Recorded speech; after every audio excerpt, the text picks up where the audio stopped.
Bonjour à tous, c'est Mitsu 3D. Je vous avais promis une vidéo de montage sur ma nouvelle imprimante. Donc pour ceux qui attendaient, une Wanado D12300 Pro Max, donc en direct drive simple extrudeur. La double extrudeur est normalement en Bowden. Je vous refais actuellement le début de la vidéo parce que mes premières vidéos j'ai perdu le début, donc là elle est bien entendu montée. Je vais vous expliquer les premières étapes que j'avais fait dans la partie que j'ai perdue. Pour faire simple, surface d'impression 300 par 300 par 400. Les 300 par 300, je les ai vérifiés, ils sont réels. Le plateau fait même 310 par 310. C'est un très bon point parce que certains jouent un petit peu là-dessus en donnant un plateau de 300 par 300, mais quand on enlève une petite marge de sécurité de quelques millimètres, on ne les a plus. Donc un direct drive conception Wanao, donc avec un extrudeur type clone BMG. Les drivers pour les moteurs X et Y en TMC 2209, donc je l'ai déjà essayé, très silencieux, franchement. Je ne l'ai pas encore poussé dans ses limites, mais vitesse d'impression à 60 mm par seconde, c'est royal. Moi, j'ai mon imprimante dans ma cuisine, même la porte pas fermée. Ce que j'entends, c'est un ventilateur que je vais changer parce que personnellement, dans une pièce de vie, j'ai besoin que ça ne fasse pas de bruit. Mais dans un garage ou autre, elle est relativement silencieuse, mis à part ce ventilo pour ma part.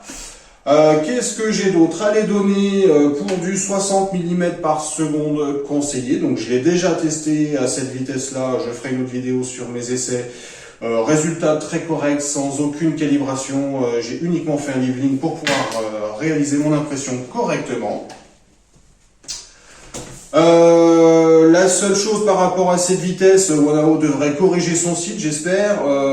Donc elle est donnée sur la description à 60 mm par seconde en conseillé et en vitesse max à 150, donc une vitesse de déplacement et non d'impression. Même si c'est possible d'imprimer à 150, les résultats seront quand même beaucoup moins précis. Mais dans le tableau récapitulatif, elle est marquée en vitesse d'impression de 60 à 150. Ce serait comme acheter une voiture qui est donnée pour aller jusqu'à 150 km/h et au final s'en retrouver une qui va à 60 km/h maxi. Les gens qui connaissent l'impression 3D vont voir le loup très facilement que c'est simplement une erreur dans la mise en page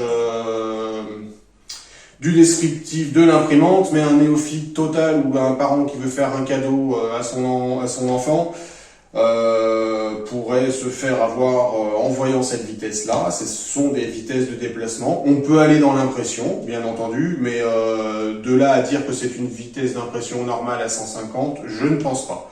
Je ferai quand même des essais pour le vérifier. On a un écran tactile, Firmware, donc j'ai pu le tester. Pour moi, j'espère qu'ils pourront nous corriger quelques petits manques sur le firmware qui, sur la mienne, est disponible en français. Dans les options, j'ai pu changer de langue, donc c'est un gros plus. Moi, ça ne me dérange pas parce que sur énormément d'imprimantes, c'est en anglais si on laisse le firmware d'origine. Donc on a pour habitude de savoir ce qu'on cherche et où on va le chercher. Là, passer en français, pour le néophyte, oui, c'est un plus. Elle a un module Wi-Fi. Alors moi, j'espère, j'ai pas encore regardé, mais j'espère pouvoir bien le faire fonctionner pour envoyer, connecter directement au PC, envoyer via un plugin, par exemple dans Cura, un plugin Wi-Fi, pour envoyer le G-code directement sur la carte micro SD ou la clé USB de stockage qu'on peut connecter sur la partie droite de l'imprimante sans avoir à brancher débrancher en permanence et donc du coup risquer d'abîmer le port USB ou le slot micro SD au fur et à mesure des impressions. Moi quand je fais des essais, ça peut m'arriver de l'enlever 10, 15, 20 fois par jour quand je suis sur des phases d'essai pour à chaque fois remettre à jour le fichier, remettre à jour un petit paramètre quand on fait des tests de stringing ou autre. On fait vite énormément de manipulation, donc tout ça, les slots, ils aiment pas énormément. Celui qui imprime une ou deux pièces à la semaine, c'est sûr qu'en termes de durée de vie, ce sera pas la même chose. Donc voilà, le module Wi-Fi, je l'ai pas encore testé, mais ce sera un très bon point, je pense. Un plateau amovible magnétique, une belle Une belle accroche. J'ai été bluffé par l'accroche parce que je l'ai pas mal manipulé comme là avec les mains. Sur mes premières impressions, je ne l'ai pas nettoyé et je n'ai pas eu de warping. J'ai pas fait de la grosse pierre. J'ai fait le Kali Dragon à 150%, donc il doit faire, aller à tout casser, 40-50 mm de profondeur sur peut-être 50-60 de large. Donc ça fait un petit rond au milieu, mais zéro warping. Donc voilà, plateau magnétique, à voir ce que ça donne. Et la partie silencieuse, j'en ai déjà parlé. Donc je vous reprends les points un par un. Dans le carton, donc vous avez le jeu d'outils pour le montage, les différentes pièces qui se déballent assez bien. En premier, on a les montants arrière et avant qui permettent de rigidifier la structure, le portique en Z. Un pack pour le support de bobine sur roulement, réglable en largeur avec une petite molette à l'arrière et comme le support d'extrudeur sur des roues pour V-slot pour pouvoir déplacer et régler, pour pouvoir monter des bobines de largeur différente ou de poids différent. Si par exemple vous utilisez des bobines de 2 kg, et ben là vous pouvez le mettre simplement avec une petite molette de réglage d'écartement. Le petit jeu d'outils, donc on a des clés à laine à tête bombée, c'est pratique.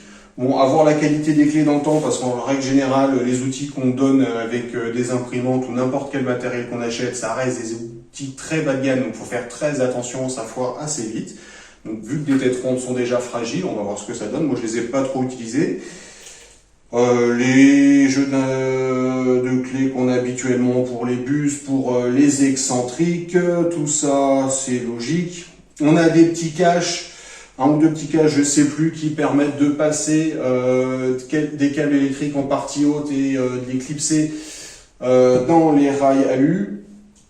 On a une très belle spatule pour décoller les pièces, si on en a besoin, parce qu'on est déjà sur un plateau souple, donc on peut décoller des pièces assez facilement, mais une spatule vraiment de qualité. Alors là, celle-là, elle fait carrément pas de chip. Une petite pince, type pince à épiler, bec très pointu. L'utilité, je ne sais pas trop à quoi ça peut servir en impression 3D, mais elle est présente. Donc, je vous conseille de sortir toutes vos pièces, de prendre... Alors, le carton est en gros en 3 parties. Les 4 parties qui font la tenue du portique Z. Il y a le portique Z en une pièce, l'extrudeur qui est déposé et tout le bâti inférieur. Donc je vous conseille de poser votre bâti inférieur à côté de vous, le portique Z à côté, les 4 rigidifiants, les 4 équerres qui vous font l'équerrage du portique Z et l'extrudeur plus les 2-3 petites pièces, les 2-3 petites vis. Voilà, pour vous organiser et pas perdre de pièces. Donc, il y a une petite notice papier. Il y a de la vidéo, ils ont mis le lien, je ne sais plus, sur une feuille, on a un lien et on a un match code, un QR code, pardon, directement sur le carton d'emballage de la machine, que du coup, j'ai pas l'unboxing puisque j'ai perdu le début de ma vidéo. Moi, j'ai suivi ça. Celui qui sait comment est montée une imprimante, c'est largement suffisant.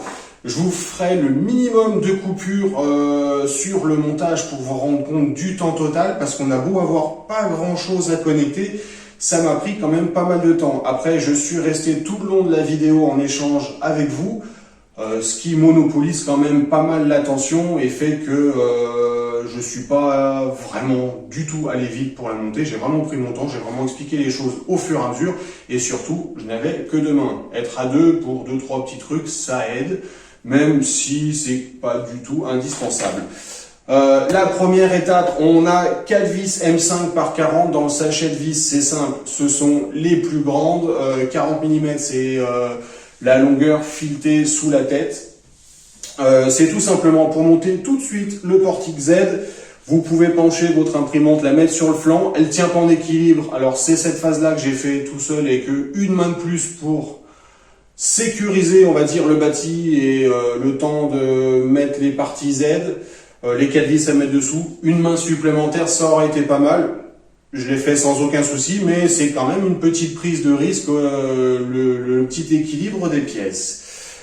Donc ça, c'était le point 3. Le point 4, c'est monter l'extrudeur. On a, je sais plus, 2 ou 3 petites vis pour monter l'extrudeur sur son chariot. Alors là, bon voilà, il y a juste à le mettre en face. Super simple. La partie 5, on a les petites équerres avec les roulements des 2 tiges du Z qui se reprennent sur le bâti du Z et qui vont reprendre l'équerrage arrière, donc à monter à gauche et à droite. Avant de pouvoir les monter, moi au début sur la photo je comprenais pas ce que c'était. On a une petite pièce en PLA, j'imagine, qui a été imprimée et vissée ici avec un petit trou pour tenir les tiges Z pendant le transport pour éviter qu'elles bougent. Éviter de perdre la courroie ou de les tordre ou quoi que ce soit. Faut juste, j'avais pas fait attention, faut les enlever pour connecter cette pièce là. Donc là, ça reste très simple, hein. Il y a 3 vis ici, plus une vis pour déposer la petite pièce en plastique qui était pour le transport.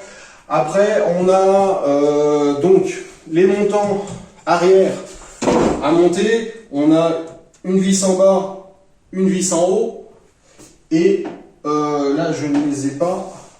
Ah non, c'est sur les montants avant, pardon. C'est moi qui dis une bêtise.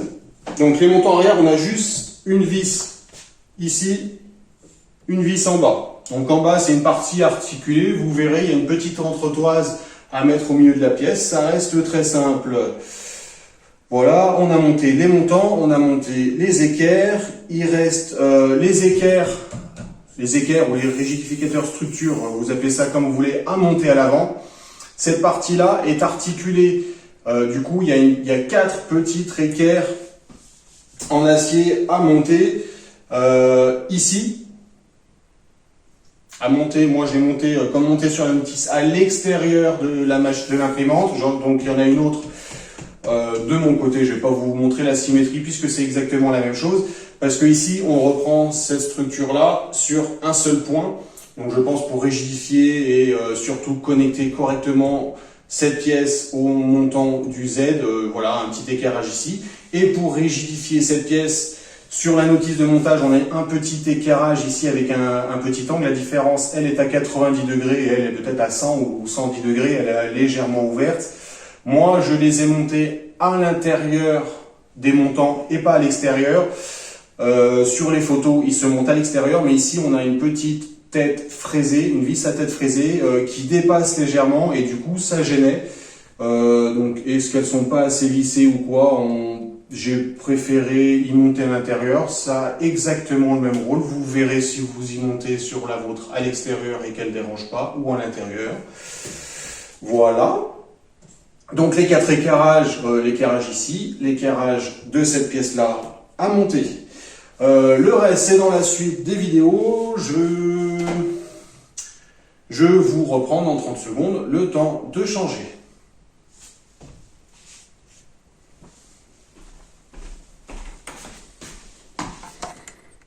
Alors, la suite, on avait fait l'étape 8. Je me suis fait une petite pause café, c'est pour ça qu'il y a une coupure. J'ai rien fait sur la machine. Étape numéro 9, les bras de renfort arrière devront être fixés par l'écrou marteau. Petite correction à faire pour Wanao, c'est comme l'avant, c'est pas des écrous marteau, c'est les vis à tête ronde qui seront à monter. Alors comment ça se monte ce machin? Dedans, dehors, j'imagine que ça va à l'intérieur, ça va aller comme ça. Ok. Alors, la partie entretoise bien rigolote pour ceux qui n'ont pas des doigts d'enfant de 10 ans. Donc les gros bûcherons qui ont sur une main 1, 2 ou 3 phalanges de plus que moi, appelez vos enfants pour monter cette partie-là.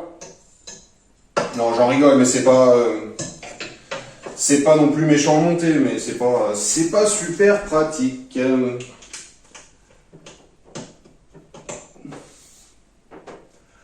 Alors, hop, je vais la sortir comme ça.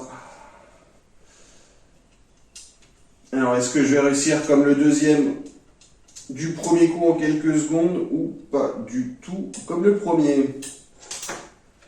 C'est du temps réel, alors là je peux viser, hop, oh là là, il est bon. La clé. Allez, quand on n'est pas organisé, qui c'est qui me l'a caché? Ok, je vais pas y serrer tout de suite, il me manque la petite vis. Tête bombée, donc ça passe bien à l'intérieur du montant. La cornière qu'on a montée tout à l'heure qui sert au maintien supérieur des aides. Et côté, on a, je vais la tourner, alors ça c'est pas ferré, faut pas que je fasse par là. Hop! Et on a des trous de fixation, il faut bien fixer sur les trous extérieurs.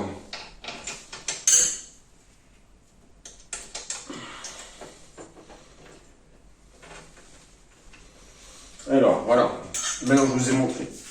Je me la remets dans le bon sens.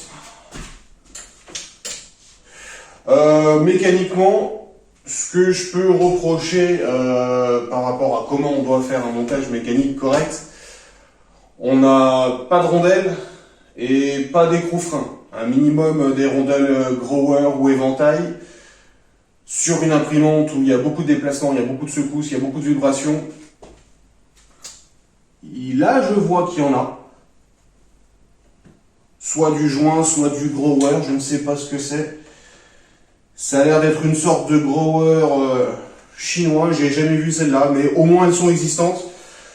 Là, sur toute la partie du haut, j'ai 1, 2, 3, 4, 5. Là, je vais mettre la 6e vis. Pas une seule rondelle.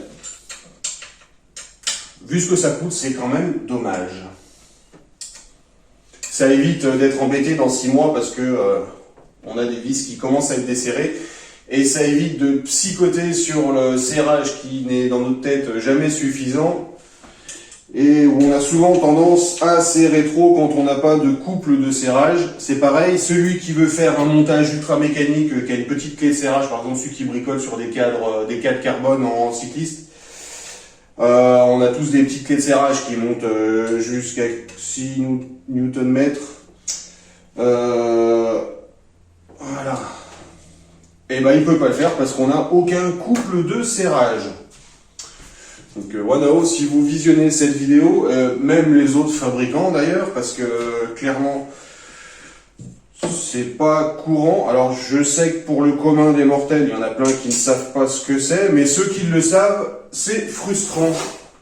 Et du coup, on peut même pas le faire parce qu'on n'a pas l'information. Donc j'imagine que Wanao ne sait pas non plus ce que c'est. Hop, le petit dernier.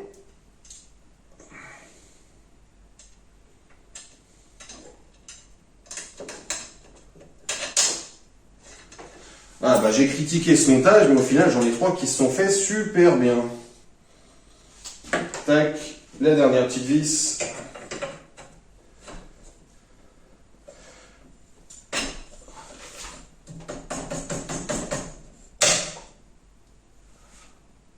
Voilà, là on voit que elle est légèrement plus longue que l'autre parce que ça m'a relevé l'équerre.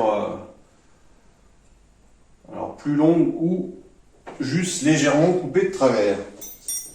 Bon, ça ne changera pas son montage, le trou est accessible. Une fois serré, ça ne bougera plus.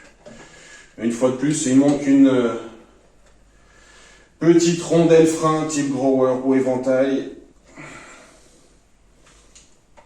Alors comme je vous ai dit, je pense que à la prochaine maintenance, j'anticiperai et je mettrai une petite goutte, faut pas oublier de serrer le bord, je l'avais juste mis en position, une petite goutte de l'octite verte de mémoire, l'octite faible, comme ça j'ai plus de vérification de serrage à faire. Voilà, la bête elle prend forme, on a les montants avant, arrière qui ont été mis. Donc ça, c'était l'étape 9. L'étape 10, pour installer le support de bobine ajustable. Hop là, pas perdre la molette. Donc le support monté sur rail. La bobine montée sur 2 roulements. carrément. On a 2 roulements pour monter la bobine. 2 roulements par ensemble de volets, donc 2, 4, 6, 8 roulements, c'est bien fait. Des écrous Nil Stop, vous voyez, je critique ici, on n'a pas de rondelle frein. Ici, on en a, et là, on a carrément un écrou Nil Stop. Bon, la vis est peut-être légèrement courte pour qu'il soit vraiment efficace, il lui manque un petit millimètre de longueur. C'est dommage, mais ça a le mérite d'être présent. L'écrou Nil Stop, pour ceux qui ne connaissent pas, c'est un écrou avec une petite rondelle comme un joint cylindrique en téflon ou en PTFE, je ne sais plus, à l'intérieur. Et quand on serre la vis vient forcer et du coup ça oppose une résistance supplémentaire au desserrage et c'est anti-desserrage. Alors, numéro 10, installer en premier celui dans le chariot mobile. Utilisez 2 vis écrous marteau pour le verrouiller. Alors, la photo, c'est clairement pas parlant. Ils ont une pièce comme ça, sauf que eux, ils ont une équerre. Alors, c'est pas la partie mobile, c'est la partie fixe qui me montre. Installer premier le chariot mobile, sauf qu'en photo, il me montre le fixe. On ne sait pas s'il se met à l'avant ou à l'arrière, alors l'équerre, elle part à l'opposé de ça, il va dans ce sens-là. Vue arrière de la machine sur les 2 lardons qui sont les plus à gauche. Je vais monter comme ça, on va voir.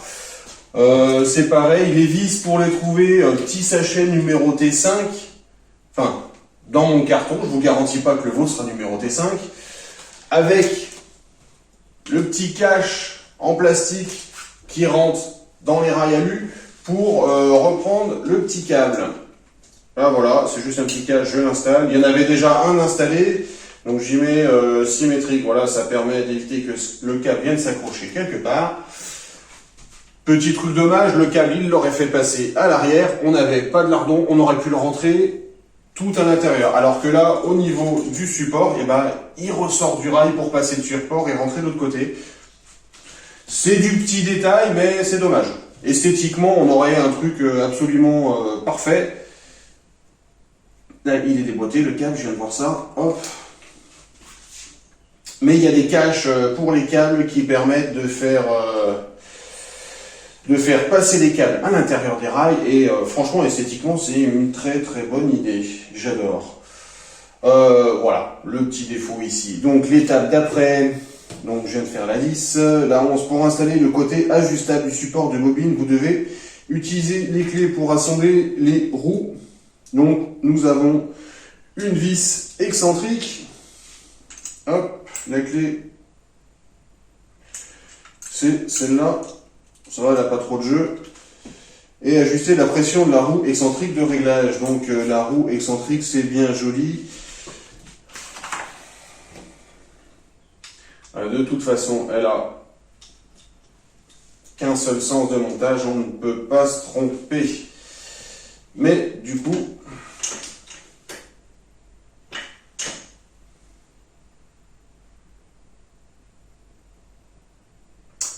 Alors... on a le câble qui passe, le montant supérieur, c'est un rail, j'ai plus la référence, mais ça doit être un 40 ou 50 par 20. En hauteur, on a 2 rails, mais le fil, ça doit être un capteur, je ne sais trop quoi, c'est pas encore branché, j'ai pas regardé, DI. J'imagine qu'un des deux, c'est le capteur de fin de filament.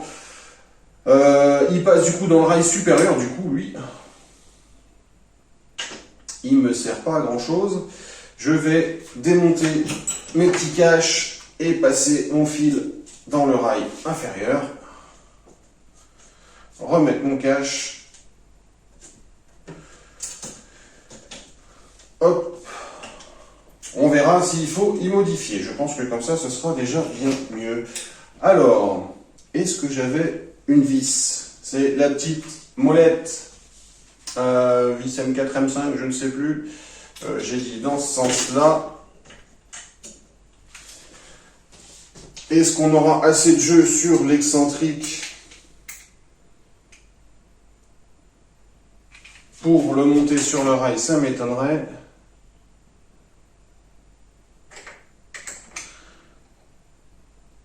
Ah, quoique.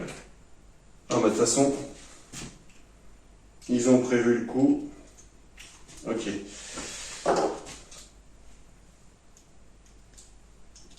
Il faut démonter les deux roues V-slot. V-slot, c'est la référence du type de roue avec les petits chanfreins à, je sais pas, une trentaine de degrés pour correspondre à ce type de montage de rail. Donc on défait tout simplement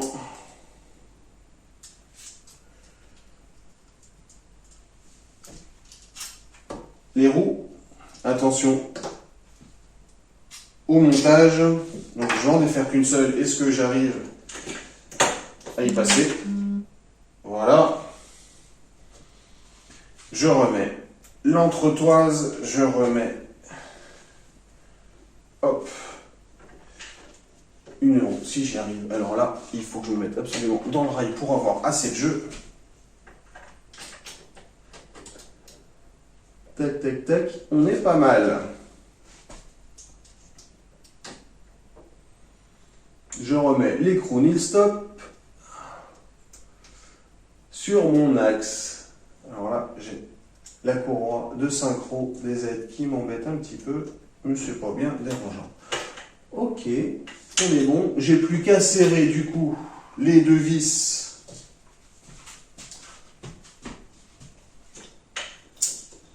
qui maintiennent.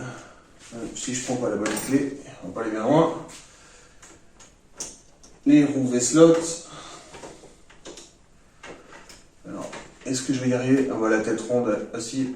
Oui. L'empreinte de la tête ronde, on voit que c'est des clés quand même bas de gamme. Elle a un peu du mal.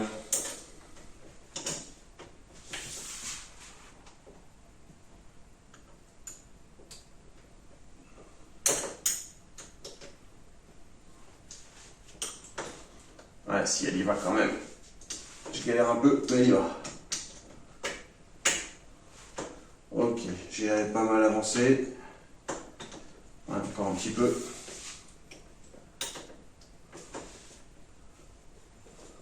Alors là, on a une entretoise, on vient serrer sur la vague intérieure du roulement. Vous pouvez bloquer au contact.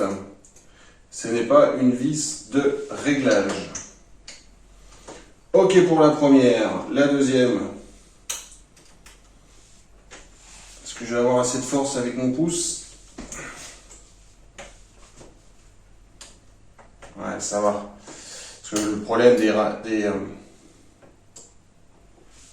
des écrous nil stop, c'est que souvent, on n'a pas assez de force. Puis j'ai la flemme d'aller chercher mon petit cliquet ou une petite clé à pipe pour pouvoir en avoir plus. Puis de toute façon, là, avec les courroies, je ne sais même pas si ça passerait. J'ai pas envie de tirer comme un abruti sur les courroies pour pas tordre et abîmer tout ça alors que c'est tout neuf. Ok, c'est presque fini pour ces deux vis là. Hop, j'arrive au contact. C'est serré. Il reste à régler l'excentrique. Bon, on n'est pas sur les chariots, hein. Là, c'est juste pour régler un écartement, pour mettre différents entraxes de bobines. Si par exemple vous utilisez des bobines de 2 ou 3 kg, vous écartez tout ça, vous pouvez poser votre bobine. Si vous utilisez des bobines de 500 grammes ou des 250, des 1 kg, vous pouvez ajuster, ou peut-être même qu'il y a différents entraxes de bobines suivant les fabricants. Alors,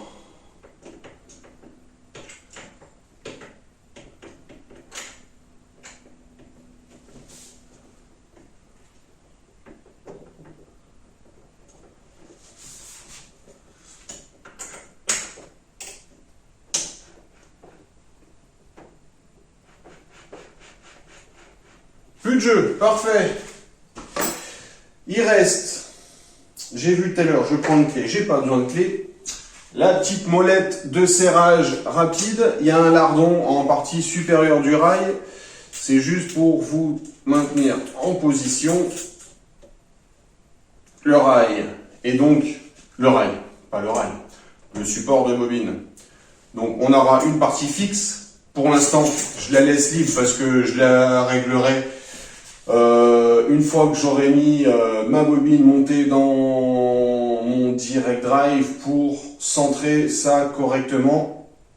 Je veux voir comment ça se déplace et les butées où elle se trouve une fois que j'aurai mon fil. Je ne sais pas s'il faut le mettre pile poil ou mieux. Bon, vous allez me dire, je suis un peu maniaque. Oui, je le sais, il n'y a pas besoin de le dire. Ceux qui me connaissent, ils le savent.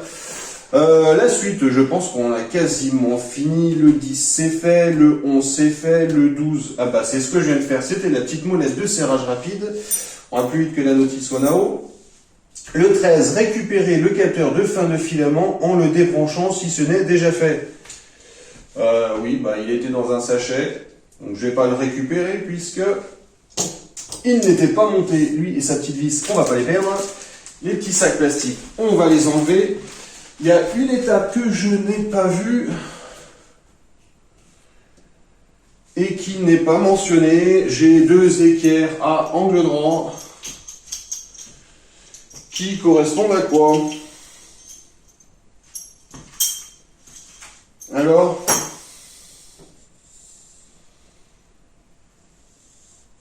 là c'est pareil, j'ai 4 lardons. J'imagine qu'il va y en avoir un pour le support de filament.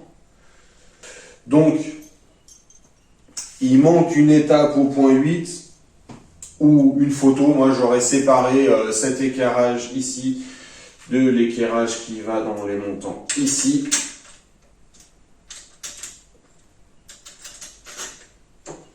Alors, sur la photo, pour reprendre mon commentaire tout à l'heure sur l'éclairage que j'ai mis en partie intérieure, parce que esthétiquement, avec la tête fraisée de l'articulation, c'était pas top. Alors, soit mes articulations sont mal numérotées, et la tête fraisée doit être à l'intérieur, et du coup l'éclairage se monte à l'extérieur, ça change en rien la mécanique de la machine. Mais vraiment, je vous conseille de ne pas monter l'éclairage sur la tête fraisée. Sur la photo que j'ai là, les deux éclairages sont montés à l'extérieur de la machine. Moi, j'en ai un à l'intérieur, un à l'extérieur, parce que celui-là, je ne peux pas le monter à l'intérieur, tout simplement. Mais ma partie là, clairement, si je fais comme sur la photo, ça me plaît pas parce qu'on vient forcer sur la tête de vis et du coup, l'équerre, on vient la bomber parce qu'elle n'appuie pas correctement. Bon, ça, s'il y en a qui veulent respecter 100% la notice, vous la montez tout simplement, les deux à l'extérieur. Hop, on monte la dernière.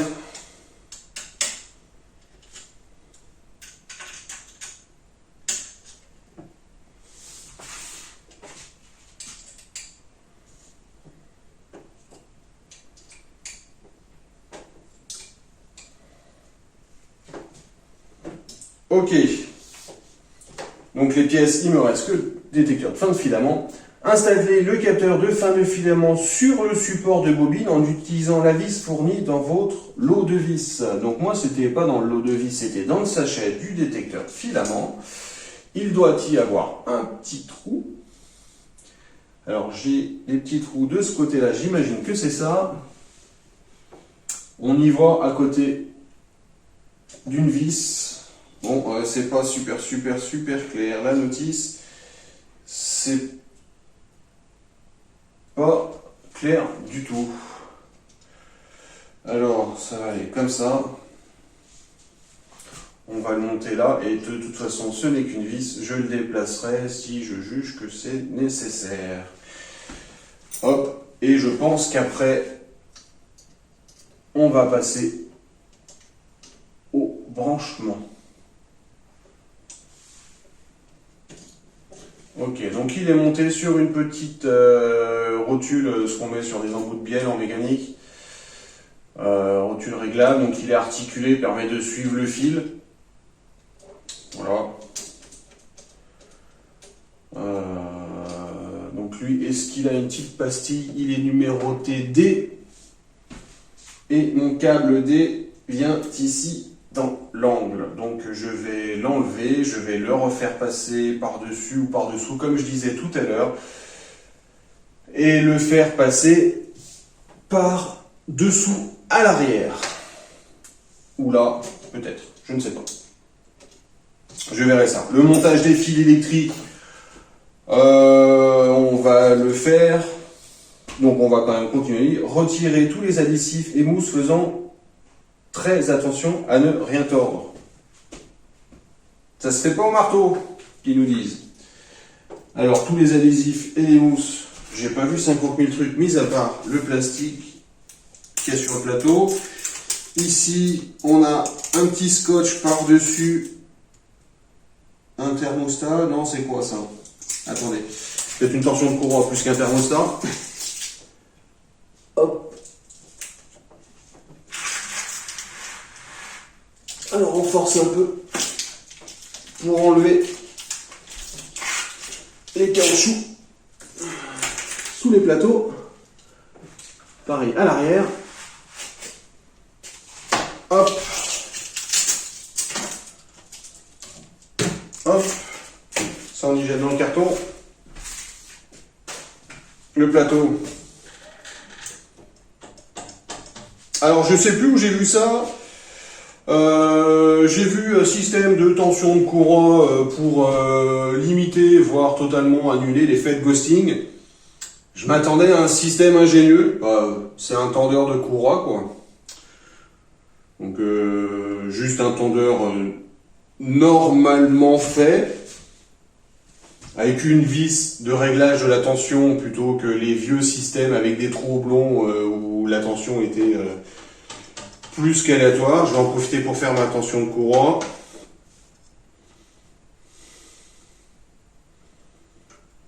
Là, je suis pas mal. Ouh, on va regarder un coup les excentriques. Après c'est pareil, je sais pas le couple résistif des moteurs quand ils sont à vide. C'est peut-être juste le moteur. Je vais redétendre la courroie pour voir. Ouais, j'ai quand même 2-3 essais de réglage mécanique à faire. Voilà, le chariot il manœuvre.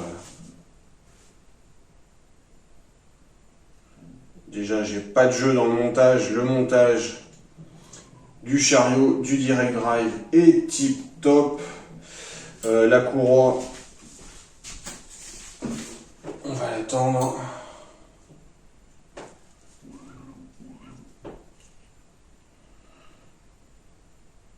Là. Pour les tensions de courroie, vous pouvez regarder dans mes vidéos si j'y pense, je vous mettrai le lien. Ça existe des petits outils plus ou moins faciles à utiliser et plus ou moins précis, mais bon, c'est toujours mieux que celui qui ne sait pas la faire. Sinon, donc je vous mettrai le lien de la vidéo dans les commentaires. On est pas mal. J'ai quand même vérifié tout à l'heure, avant la mise en marche, les excentriques du Y, parce que le plateau me semble assez raide. Bon, je suis avec 2 doigts quand même. Hein. Mais par rapport au chariot X qui bouge nickel, lui est quand même raide. Alors, je vais quand même remettre, pas de merde dessous, le plateau magnétique, histoire de dire, je ne viens pas de mettre de merde sur la partie aimant, j'aurais dû le laisser tout à l'heure. Voilà, branchement électrique, est-ce qu'ils nous disent quelque chose? Veuillez connecter chacun des fils en fonction des numéros correspondants entre les connecteurs mâles et femelles. C'est simple, on est d'accord? Ils auraient pu les lister, de dire que le néophyte n'en oublie pas un. Alors, sur la partie arrière, on va défaire ça. Là, j'ai plusieurs câbles qui sortent, donc je vais vous parler de la machine en me mettant devant. Donc là, je suis à l'arrière gauche sur le châssis. On a un gros trou de 20 mm de diamètre. Un câble qui sort sur le côté avec un B. Un câble monté sur du ressort. Enfin, du ressort. Un câble en spirale qui permet de l'allongement. Le B, j'imagine que c'est ça. Donc, qui va se connecter sur le moteur du X. Donc le détrompeur, il est dans ce sens-là. Il se connecte juste au-dessus. Il y a un petit, comme un Colson, un petit passe-câble qui permet d'accrocher ça. Et surtout, alors on va pas y mettre comme ça. Dans quel sens je peux le mettre là? Là, c'est peut-être pas une bonne idée. Ah, il y a un câble, en termes de tension, il manque un petit peu. Voilà. Donc, il y a un petit clips qui permet de ne pas tirer sur la connectique. Lui, il est connecté. Là, on va prendre les plus courts sur l'arrière. Je vais vous déplacer la caméra parce que celui-là, il est très simple à trouver. Hop. On va pas déplacer la caméra parce qu'on n'aura pas assez de recul. Voilà, donc si on prend la partie arrière gauche, je viens de brancher ce câble-là qui sort sur la partie extérieure gauche de l'imprimante et qui va, donc bon, vous avez les connectiques qui sont écrites un B sur B sur le moteur du chariot X. Deuxième câble, on va aller chercher en temps réel. Ici j'ai un A et un A, donc les deux sont au même endroit. On les connecte ensemble. C'est pas super facile parce qu'il n'y a pas beaucoup de place. Donc c'est juste une liaison, donc je ne sais même pas ce qu'il fait. Ah si, c'est peut-être le moteur Z gauche. On va faire du coup en même temps le Z droite. C'est ça, on a un E et un E. Donc E, c'est pas extrudeur, le câble il part bien sous le moteur. C'est juste du repérage, rien à voir avec le fonctionnement réel de l'imprimante. Comme on peut connaître chez Creality, où la connectique extrudeur, il l'appelle E, la connectique du moteur X, il l'appelle X. Là, c'est juste un repérage bête et méchant. On est parti d'un point, on a fait tous les connecteurs sans avoir de logique réelle. Il n'y a pas forcément besoin de logique, parce qu'une fois qu'on les a, même si on les démonte, on laisse le petit étiquetage qui est en place. Les deux extrudeurs, les deux moteurs Z sont branchés. Après, j'ai un C et un D. Alors un C et un D, j'ai un D ici. Très drôle.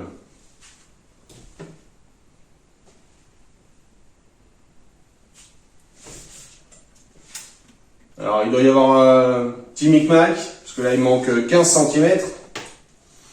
Alors il doit y avoir un autre connecteur. Alors, est-ce que je peux coucher mon imprimante? Alors, on va écarter ça. Ça a l'air d'être bien rigide. Hop là.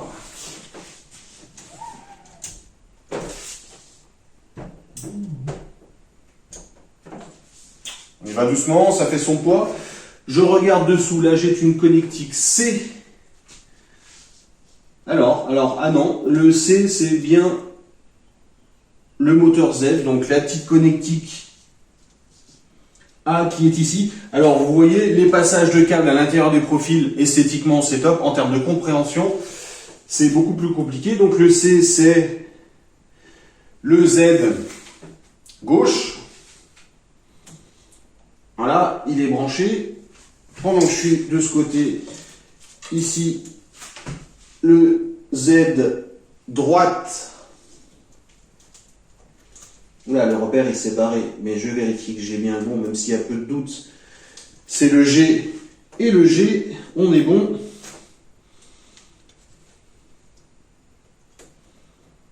Voilà. Qu'est-ce qu'on a d'autre ici? Ça va être de la connectique, peut-être plus pour l'écran. Je vois qu'on a un Ethernet. Bon, on verra après. L'extrudeur, c'est du N, du O. L'Ethernet va sur l'extrudeur. Ok. Eh ben, pourquoi pas. Ici, on a un F. Ça, c'est le capteur de fin de course du Z. J'imagine ça va être ce petit-là. F, c'est noté. Donc, à droite de la machine, vous avez Le capteur de fin de course bas du portique en Z. Donc un petit connecteur carré à 2 cosses. Voilà, il est sur l'extérieur droit de la machine. Ici, j'ai une prise H qui me reste encore et qu'il va me falloir trouver.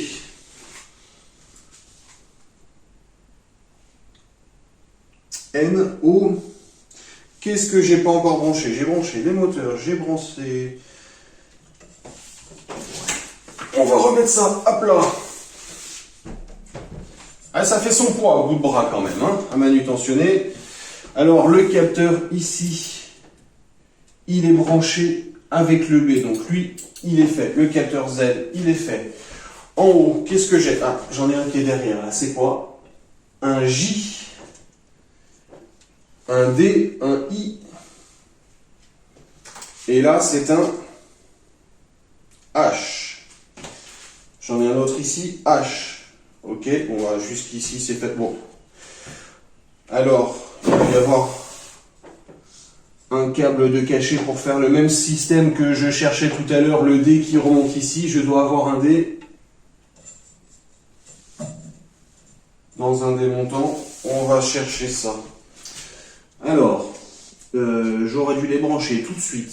On va la tourner pour que vous voyez ce que je fais. Alors ici, j'ai un H. Dans les gros montants, j'ai le H aussi. Donc, je branche le H. C'est pareil, si vous avez de la colle chaude, moi je le ferai la prochaine fois, mais un petit coup de colle chaude sur toutes les connectiques intérieures et extérieures, ça s'enlève assez facilement si vous avez besoin d'ouvrir la connectique. Un petit pince à épiler ou une petite pince bec plat ou bec coudé, ça se décolle assez facilement, mais ça vous évite de par les vibrations d'avoir des soucis de connectique. Ça n'empêche pas 100% d'en avoir, mais ça limite beaucoup. Là en bas j'ai plus rien. Bon là la connectique qui est longue, on va la laisser comme ça pour le moment. J'attacherai tout ça plus proprement. Donc logiquement je devrais avoir, si on fait la symétrie du H qui remonte là-haut, et ben c'est pas logique puisque j'ai pas la même chose. Alors comment remonter le D là-haut alors qu'il s'arrête là? D'ailleurs, il va où ce D? Bah, il vient du H. Alors le H, le câble, il monte dans le montant de droite, dans la partie horizontale en haut, et il arrive ici. Et ça, c'est le I. Ah, il y a un I qui part à l'intérieur là-bas dedans. Des I. Et du coup, c'est quoi mon I? Alors, vous voyez, je vous disais, le repérage aléatoire, ça n'a pas d'importance parce qu'on remet juste face à face. Là, dans la notice, c'est juste écrit de les remettre ensemble, mais c'est pas détaillé. Le D se trouve ici, le I se trouve ici, la partie mâle, la partie femelle. On va y arriver, hein, c'est pas catastrophique, mais c'est dommage. Sur une imprimante à ce prix-là, on pourrait avoir une notice quand même, un fabricant qui se veut recherche française. Bon, c'est reparti. J'ai trouvé mon souci qui n'en était pas un. La notice devrait le spécifier parce que clairement, quand tu te retrouves avec des connectiques qui ne sont pas branchées, tu te poses la question de qu'est-ce que c'est que ce machin.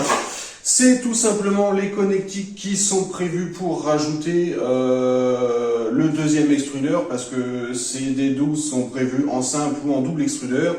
Donc pas forcément sur le direct drive, mais voilà. Donc c'est des connectiques, des fils qui vont être re-rangés correctement et raccrochés correctement. Après, j'ai corrigé le jeu que j'avais dans ma tête, je sais plus si j'en ai parlé dans la vidéo. Il me reste le plateau à reprendre correctement, mais tout d'abord, petite mise sous tension. Alors, mise sous tension, à la première, toujours garder la main sur l'interrupteur, on ne sait jamais. Hop, là. Suivant ce qui va se passer,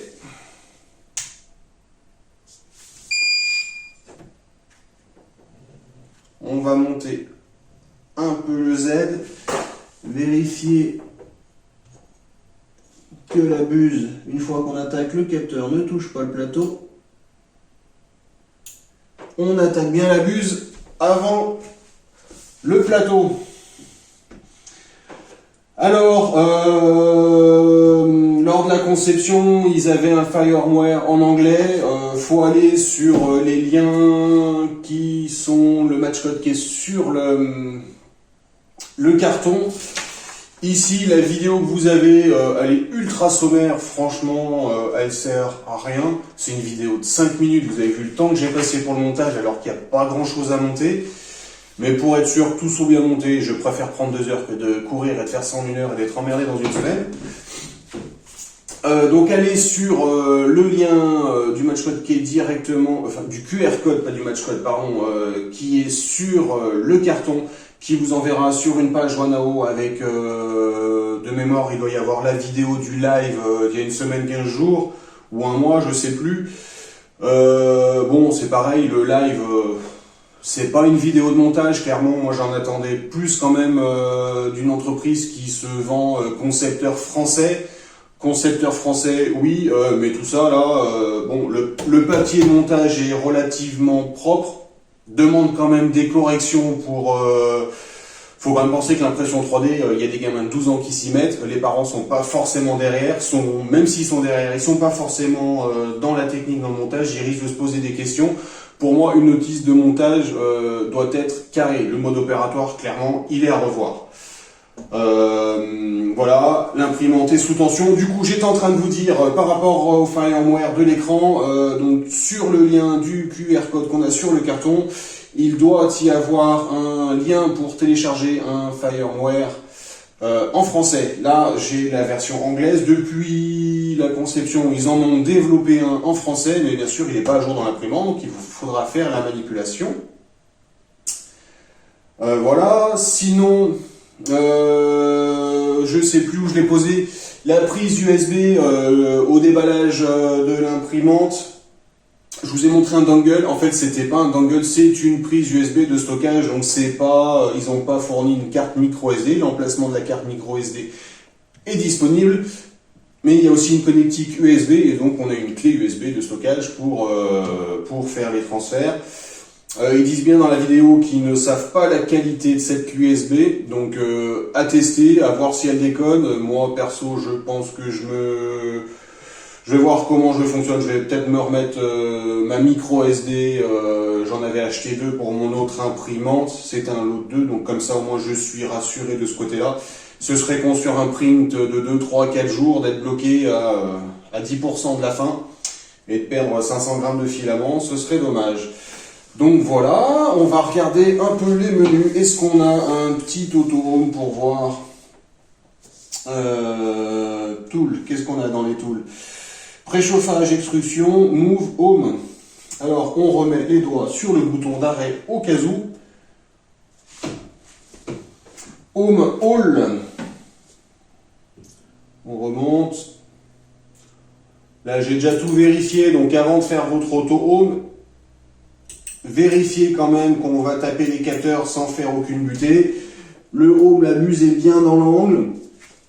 Par acquis de conscience, j'ai vérifié les dimensions du plateau. Si on fait un comparatif avec Reality qui vous vend du 220 par 220 d'impression, on a un plateau en 235, mais on est sur des accroches avec des agrafes, donc on perd les millimètres, donc ça justifie les 15 mm d'écart entre la surface d'impression et le réel.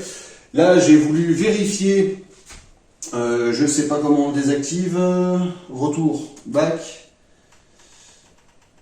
move, comment on désactive les axes. Si je vais dans le home, off, XY, yes, c'est ça. Vu qu'on est sur un plateau aimanté, on correspond pile poil à la taille et j'ai voulu vérifier les 300 par 300.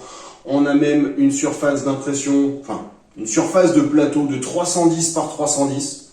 Ça, c'est clairement une bonne nouvelle. J'avais peur que ce soit du 300 par 300 et on vient perdre C'est chipoté, je suis d'accord, mais quand on vend du 300 par 300, il faut du 300 réel. Et là, c'est le cas. On a, si on garde 5 mm de marge tout autour, on a réellement 300 par 300 d'impression. Ça, c'est vraiment un bon point, parce qu'il y en a, ils vont chipoter un peu sur la com, oui, on va vendre 300 par 300 d'impression, et en réel, on aura peut-être que 290 ou 285, parce qu'il y a des agrafes, ou parce que, voilà, on garde toujours une marge de quelques millimètres pour pas éviter les bords d'une, parce que les bords souvent chauffent moins bien. Oui, autre point que j'ai vu en retournant l'imprimante, la partie inférieure du plateau est isolée avec une mousse recouverte d'aluminium. Ça, c'est un gros plus, surtout sur des plateaux plus importants. Sur ma Ender 3V2, mon plateau n'est pas isolé, mais il est beaucoup plus petit. Donc là, à partir de 300 mm, je pense que clairement, ça se justifie. Et c'est un gros plus parce qu'ils auraient pu ne pas le faire. Je l'avais pas vu dans la description de l'imprimante quand je l'ai acheté, donc pour moi c'était une belle découverte. On a une belle isolation, on va dire, à part le dernier centimètre sur le bord, mais bon, voilà, qui va nous garantir une température plus homogène sur le plateau. Voilà, la vidéo d'unboxing est finie. J'espère que je vais pouvoir vous la finir parce que j'ai téléchargé les 2 premières parties sur mon ordinateur. Et la première partie qui fait 5 Go, le fichier est corrompu. Je suis en train d'essayer de le réparer. Mais je suis pas informaticien, alors je ne vous promets rien. J'espère clairement que cette vidéo vous aura aidé. Je vais en faire encore beaucoup, pas mal, parce que du coup cette imprimante, on ne la connaît pas.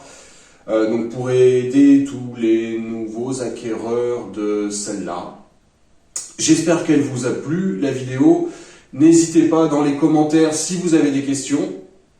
Je ferai de mon mieux pour vous y répondre parce que moi aussi je la découvre. Prochaine vidéo, j'espère demain ou après-demain, dans 2-3 jours. Je suis en vacances, donc ça va être compliqué après sous une semaine, mais j'espère cette semaine déjà vous faire des impressions d'essai. Déjà, faire sans calibration de la machine avec un filament que je connais régulier, laisser les paramètres de base, voir déjà 2-3 impressions test pour voir sans réglage ce qu'elle donne. Ils la vendent sur leur site comme d'une très bonne précision et bien réglée d'usine. On va tester et voir ça. Je vous remercie d'avoir regardé jusqu'au bout. J'espère que c'était pas trop long. J'ai fait du temps réel, comme ça je ne fausse pas le temps. J'ai passé quand même beaucoup de temps avec vous, beaucoup de temps sur le montage, mais j'ai donné un maximum de détails pour ne pas que vous vous posiez de questions. Pas ou très peu de coupage de vidéo au montage. Merci et puis bonne journée.